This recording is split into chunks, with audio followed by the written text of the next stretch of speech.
Kommen wir zum Zusammenbau.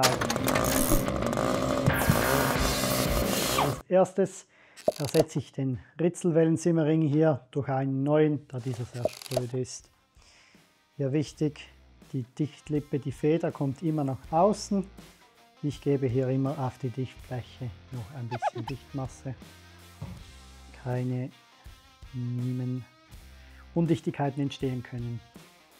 Als nächstes lege ich den Simmering einfach hier ein. Der plumpst einfach nach unten. Dann die Scheibe drauf und dann den Lagerring. Auch hier erwärme ich das Gehäuse leicht.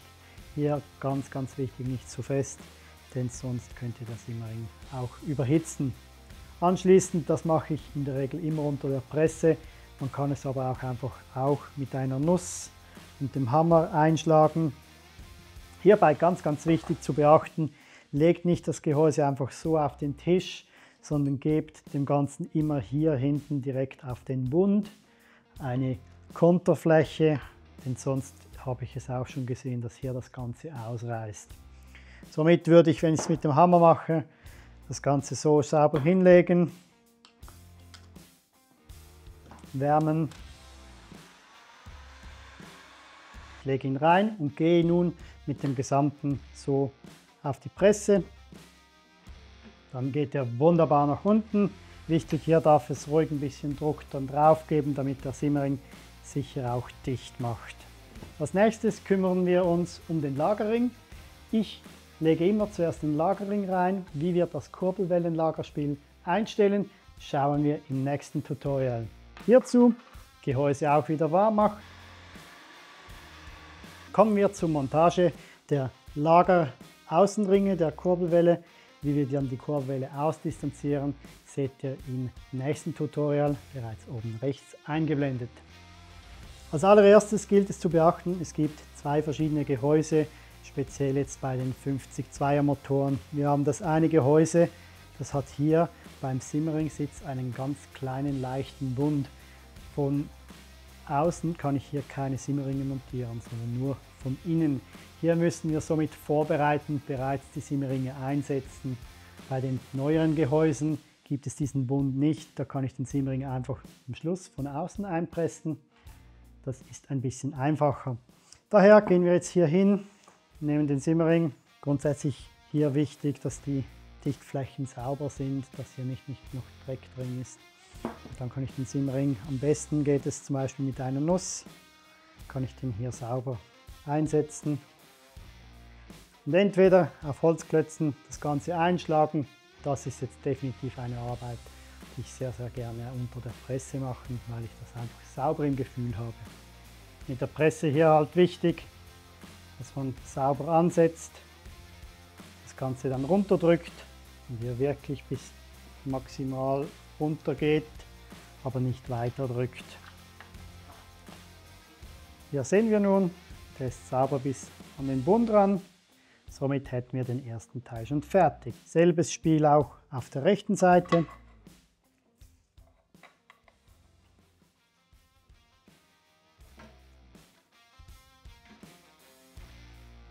Auch da wieder bis an den Bund reinpressen und gut.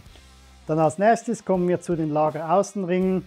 Hier auch das Gehäuse geringfügig warm machen, schauen, dass die Simmeringe hier nicht bereits angeschmort werden und dann bietet es sich an unter der Presse oder ich zeige es euch jetzt mal, wenn man das ganz, ganz gut macht und der Ring sogar kalt ist, dann plumpst der rein, ohne etwas zu pressen. Nun, Variante 1, Gehäuse gewärmt, wenn ich den vorsichtig nehme, einsetze, dass er nicht verkantet und je nachdem mit ein paar gezielten Schlägen noch bis an den Anschlag herunterschlagen. Variante 2, auch wieder warm machen, wenn man eine Presse hat, ist immer besser. Dann unter der Presse kann der Ring angesetzt werden. Dann setze ich immer den ersten Teil direkt mit dem Dorn. Und zum Nachpressen noch kurz mit Gefühl mit der Nuss. Somit kommen wir noch zum letzten Teil, das in das Gehäuse eingesetzt werden muss, nämlich das Kupplungskorblager. Hier verbaue ich das Swing Revival Konuslager Von der Qualität her setzt sich dieses Lager ganz klar zu allen anderen Nachbaulagern ab. Wir haben hier erhöhte Schultern, das gibt auch eine zusätzliche Stabilität. Auch hier wieder Gehäuse wärmen, Lager gegebenenfalls kühlen und da garantiere ich euch, braucht ihr gar kein Werkzeug dazu. Gut, wenn das Ganze nun eine gewisse Wärme hat, kann man das Gehäuse hier nur aufstellen, damit unten frei ist. Und jetzt kann ich das Lager wirklich nur nehmen, ansetzen, runterdrücken, 3 Sekunden warten, ist immer noch genug warm.